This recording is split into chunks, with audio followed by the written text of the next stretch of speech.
This time we'll be featuring commercial facilities that are directly connected to train stations in Osaka City. It's called Osaka Dream, a commercial facility in an 8-story building that opened in 1995. Despite being directly connected to the station with easy access, few tenants remain. The office area, which takes up half the building, is quite messy, making it difficult to assess its operation as a commercial facility. It's become a commercial facility with such poor sales that there have even been times when it was practically bankrupt. In this video, I introduced the story of how Osaka Dream was established, as well as current images and impressions from people who have visited. I hope you all continue to enjoy this channel. Aitaku-san will be filming the video, so please subscribe to the channel.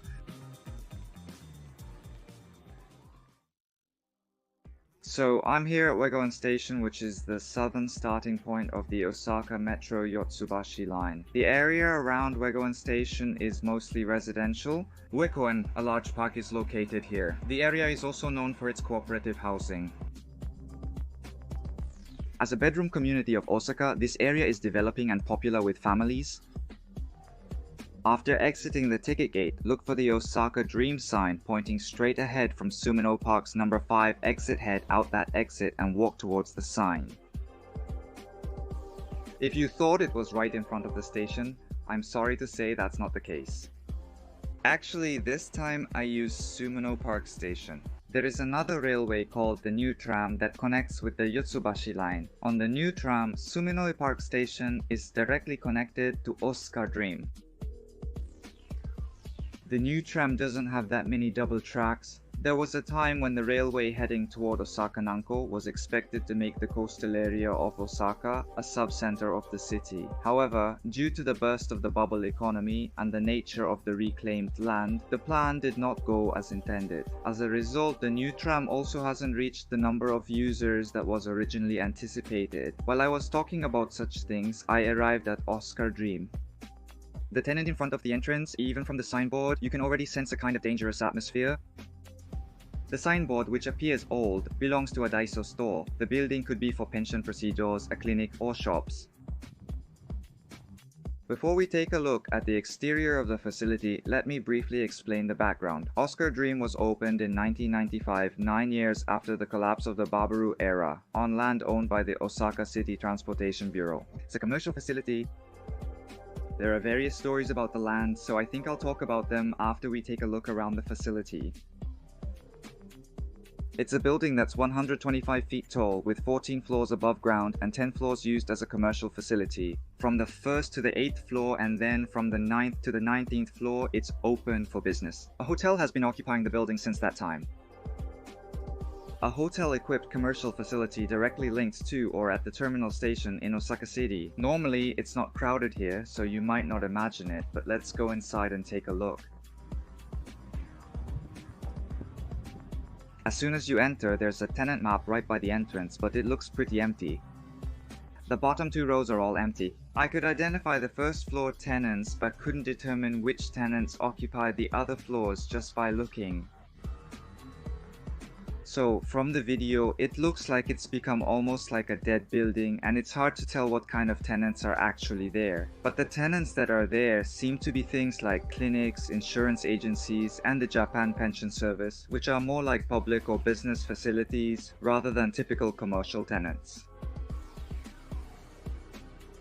From the entrance, the building isn't unsettling or scary. As you walk along the first floor, there are small individual apparel shops and other small businesses run by individuals. There are a lot of individually run shops, like small tea shops, greengrocers, and other businesses run by individuals. That was the impression I got.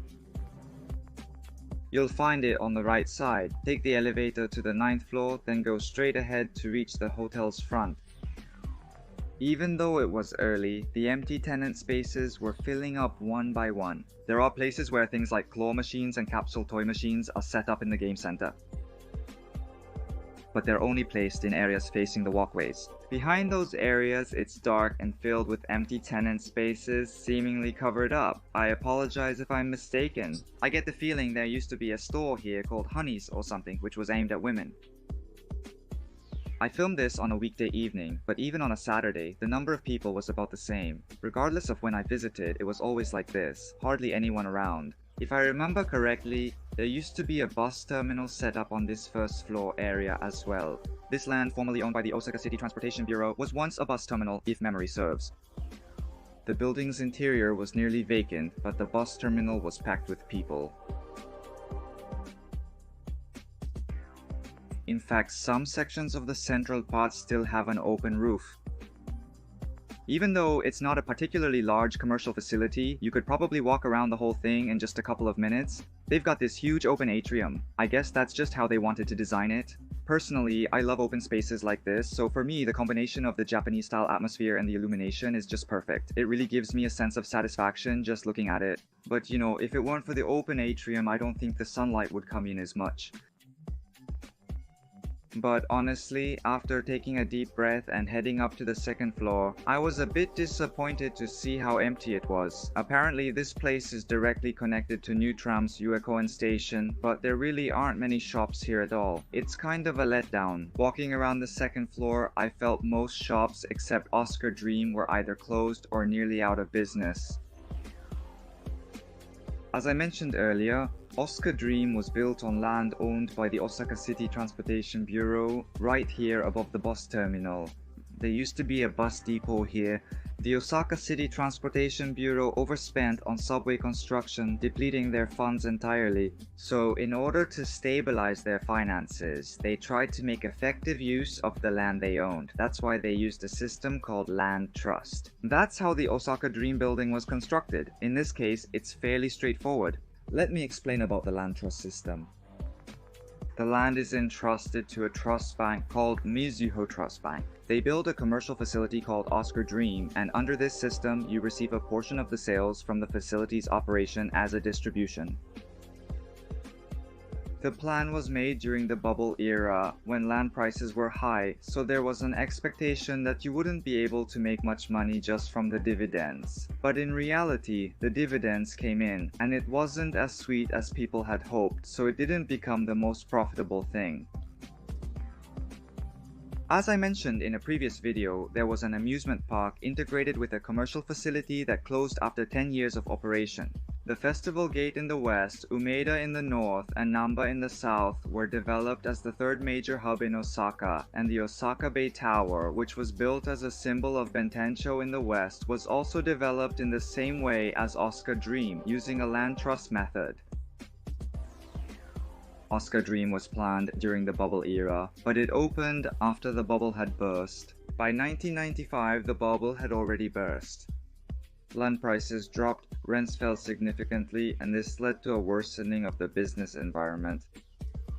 In Osaka City, there was a plan to pay out about 261 million yen in dividends over 30 years, but from the very beginning, it was in the red and not a single dividend was paid out, and that's how it was from the start of operations. In 2006, after a decade, the business was shut down. The Waterworks Credit Bank, which held the land as collateral, sued Akaji Construction, the debt's guarantor, for 275 million yen plus late fees. In response, Osaka City, on the other hand, filed a lawsuit demanding the return of 36 million yen in dividends, but their claim was not accepted.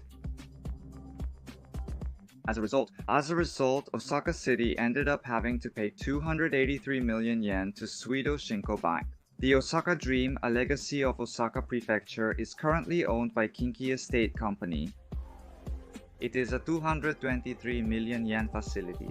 But the sad thing is, it was sold for about 13 million yen, which is just a fraction of the original cost. Isn't that a ridiculously low price for such a huge facility? Why is that, I wonder?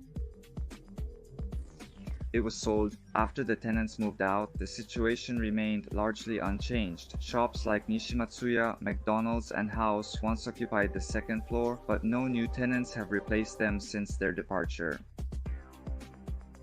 Compared to other stores, Lotteria doesn't have many customers, but it's been operating here for many years. Until recently, the vacant tenant space next to Lotteria was occupied by a musical instrument shop. If you go straight ahead from here, you'll reach the entrance to New Tram.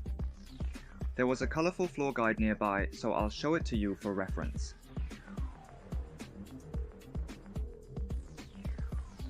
That's it, let's go to the third floor. Half of the space is taken up by Daiso, so compared to other stores, this place feels more lively. If Daiso leaves, this shopping mall might be close to shutting down, so I hope they keep doing their best from here on out. Dance schools and multi-purpose halls are present, making it a convenient gathering spot for youth. Other areas are not filled with tenants, and in recent years they've been renovated into office spaces. Other commercial facilities have also converted unfilled tenant spaces into office areas. You might think that's pretty common, but in Defile, there were chairs set up in front of the office area like a consultation space, so it felt a bit different from the others. Next is the fourth floor, and the entire fourth floor has been converted into office areas. It seems that this place used to be operated as gourmet party, and there were restaurants inside as well, but now there are no traces left at all. It's just a memory. Just when I was thinking there was nothing left, I found it. It seems that it's currently being used as a break room for employees, but it's clearly the remains of a former restaurant.